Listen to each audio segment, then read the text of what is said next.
11টা অভিযোগ এসেছে, সব কয়েকটা হচ্ছে এনফোর্সড ডিসঅ্যাপিয়ারেন্স বা গুমের ব্যাপারে। এর মধ্যে 9টা পরিবারে 9টা অভিযোগের মধ্যে 10 জন মানুষের কথা আছে যারা বিভিন্ন সময় গুম হয়েছেন, আজ পর্যন্ত ফিরে আসেননি। যদি নামগুলো বলে যায় এক এক করে, আমিনুল ইসলাম এবং আনিসুর রহমান 31/10/2011-তে তারা নিখোঁজ, র্যাব কর্তৃক অপহৃত হন এবং আজ পর্যন্ত ফেরত আসেননি। সোহেল মিয়াজি রানা মুন্সিগঞ্জ থেকে 3/2/2014 তারিখে অ্যারেস্ট হয়ে যান, তারপর থেকে তাদের আর কোনো খোঁজ পাওয়া যায়নি। আবদুল্লাহ নামে একজন, যিনি বনানী থেকে 10/7/2011 তারিখে নিখোঁজ হয়ে যান, তাকে আজ পর্যন্ত পাওয়া যায়নি। ইকবাল হোসেন আগারগাঁও থেকে 3/12/2011, তাকে ল এনফোর্সিং এজেন্সি উঠিয়ে নিয়ে যায়, আজ পর্যন্ত ফেরত আসেননি। আইনুল ইসলামকে 4/7/2020 তারিখে নারায়ণগঞ্জের মদনপুর চৌরাস্তা থেকে তুলে নিয়ে যাওয়া হয়, তিনি আজ পর্যন্ত ফেরত আসেননি। মোহাম্মদ সাজু 27/8/2018 তারিখে মোহাম্মদপুর থেকে তাকে তুলে নেওয়া হয়, তিনি আজ পর্যন্ত ফেরত আসেননি। কুদ্দুসুর রহমান চৌধুরী, তিনি 1/11/2014 তারিখে মিরপুর 1 থেকে তাকে তুলে নেওয়া হয়, আজ পর্যন্ত তাকে ফেরত পাওয়া যায়নি। মোহাম্মদ কাইয়ুম, তাকে 30/4/2013 তারিখে গাবতলী থেকে উঠিয়ে নেওয়া হয়, আজ পর্যন্ত তাকে ফেরত পাওয়া যায়নি। মোহাম্মদ মোস্তফা ভাসানটেক থেকে তাকে 6/6/2020 তারিখে তুলে নেওয়া হয়, তাকে আজ পর্যন্ত ফেরত পাওয়া যায়নি। এই 9টা পরিবারের মোট এই 10 জন মানুষ যাদেরকে উঠিয়ে নেওয়া হয়েছে আইন শৃঙ্খলা রক্ষাকারী বাহিনী, কখনো প্লেন ড্রেসে, কখনো র্যাবের পোশাকে, কখনো ডিবির পোশাকে, বিভিন্ন পরিচয়ে আইন শৃঙ্খলা রক্ষাকারী বাহিনী তাদেরকে তুলে নিয়ে যান। কিন্তু আজ পর্যন্ত এই এত বছরেও তাদের স্বজনেরা জানে না তারা কোথায় আছে, তারা জীবিত না মৃত, তারা কোথায় আছেন, কী অবস্থায় আছেন, মৃত হলে কোথায় তাদের লাশ দাফন করা হয়েছে, কোথায় আছে, কোনো কিছুই আজ পর্যন্ত তারা জানতে পারেননি।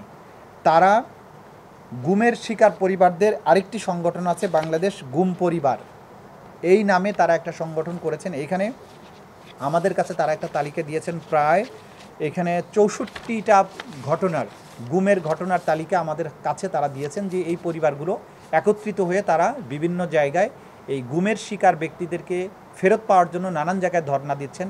তারা এই নবগঠিত যে জাতীয় গুম কমিশন হয়েছে, সেখানেও তাদের বক্তব্য তারা দিয়েছেন। আজকে তারা এই অভিযোগগুলোকে নিয়ে আমাদের কাছে আন্তর্জাতিক অপরাধ ট্রাইব্যুনালের কাছে এসেছেন। আমরা এগুলো জাস্ট গ্রহণ করেছি, আমরা এগুলো যাচাই বাছাই এবং পর্যালোচনা করব। এর বাইরে আরও দুটো অভিযোগ আমাদের কাছে আজকে জমা পড়েছে। একজন হচ্ছেন এই যে গুম পরিবারের সদস্যদের যে সংগঠন, তার যিনি আহ্বায়ক বেলাল হোসেন, উনিও গুমের শিকার হয়েছিলেন 10/10/2016 তারিখে, তাকে উঠিয়ে নেওয়া হয় এবং 2/11/2016 তারিখে তাকে একটা জায়গায়, কাঞ্চনে এক জায়গায় তাকে ফেলে রেখে চলে যাওয়া হয়। তিনি প্রেজেন্ট আছেন, তার কাছ থেকে আপনারা তার বক্তব্যটা জানতে পারবেন। এবং আরেকটা আলোচিত ঘটনা যেটা হয়েছিল, অ্যাডভোকেট সোহেল রানা, তিনিও এখানে উপস্থিত আছেন, তাকে 10/2/2015 তারিখে উঠিয়ে নেওয়া হয় এবং 13ই আগস্ট 2015 তারিখে, 6 মাস 3 দিন পরে তাকে আবার ফেলে দিয়ে যাওয়া হয়।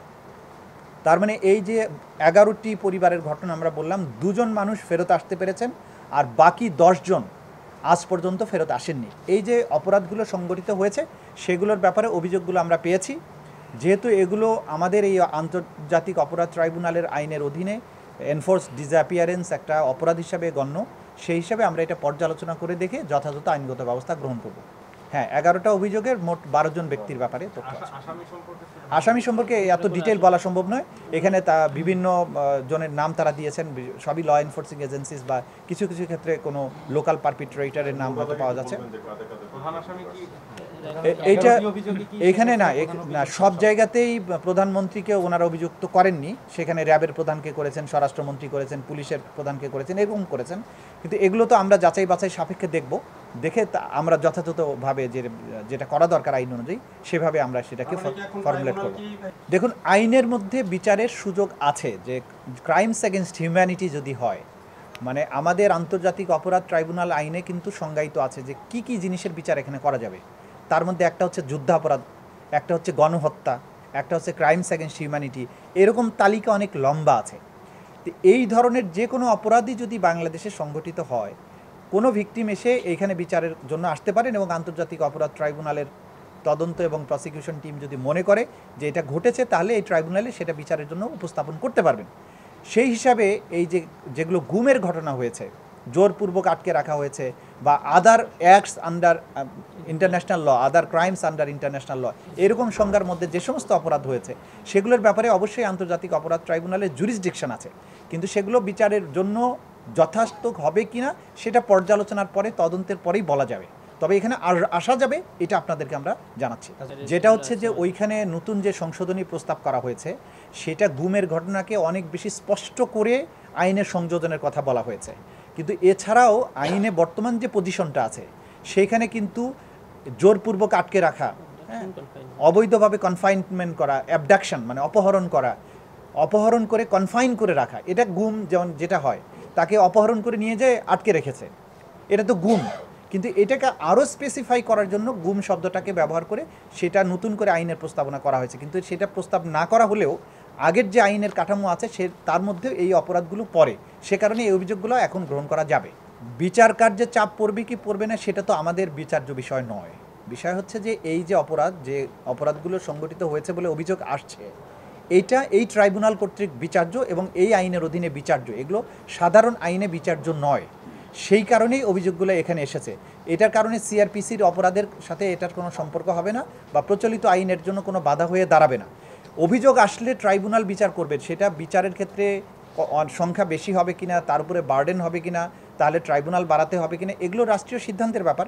কিন্তু যখনই অভিযোগ হবে, অভিযুক্তের অধিকার থাকবে আদালতের কাছে এসে এটা প্লেস করার, তারপরে আদালত সিদ্ধান্ত নেবেন সেটা কিভাবে ডিসপোজাল করবেন। সুতরাং এই ব্যাপারে আইনগত কোনো সমস্যা নেই।